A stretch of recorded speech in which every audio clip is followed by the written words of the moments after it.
Tara, samahan niyo ako at ang subject natin ngayong araw ay ibon. Maghahanap tayo ng mga ibon na kukuhaan natin ng pictures. Itong pupuntahan natin ay isang park na maraming tumatambay ng mga ibon. Maglalakad kami sa park. Tapos magpipicture-picture kami ng mga ibon. Ibon na lumilipad. Yan, lawak ng park, oh. Hindi ko alam kung saan kami makakarating. Bantaak. Marami nagpapalipad ng eroplano, ng mga naglalaro ng mga sasakyan.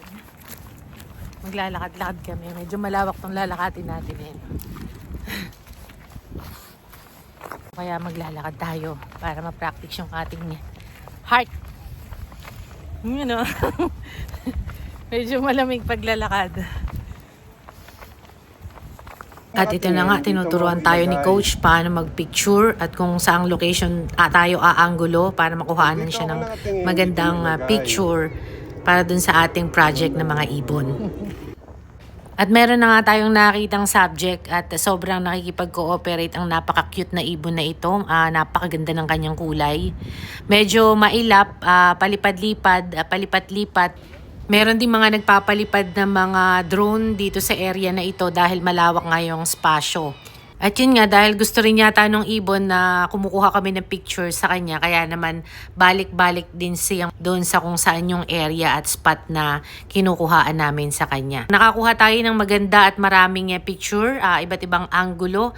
Ibibigay ko sa inyo yung sample mamaya para kahit papaano ay maipakita namin sa inyo yung klase at ganda ng ibon. At the same time, habang nagtitake ng picture yung aking partner ay pinag-aaralan ko din naman dahil nga nagle-lesson din tayo nitong ating photography para matutunan din natin kung paano kumuha ng mga pictures ng mga ibon na makikita natin sa paligid. Napakagandang picturean ang mga ibon. Makikita nyo rin yung kanilang iba't ibang klaseng behavior, kung paano sila namumuhay din sa field. So talaga mag-i-enjoy ka. And then ito yung mga nakuha nating mga shots dun sa ating mga napicturean at nakuhaan. Napakaganda ng ibon na iyan. At nagpatuloy pa rin tayo, nagstay tayo ng ilang minuto para makita natin yung kanilang mga iba't ibang ginagawa habang sila ay kumakain, naliligo, yung kanilang behavior ay ating pinagmamasdan. Sobrang matutuwa kayo talaga sa kanilang behavior at marami din kayong matututunan. At the same time, kayo ay nakakapag-relax at nakakapag-unwind.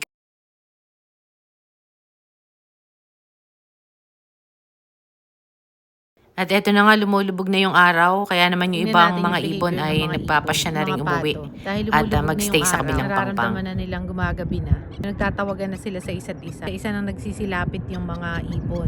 Pauwi na sila, yun na yung madami. Isa-isa na sila naglalapitan.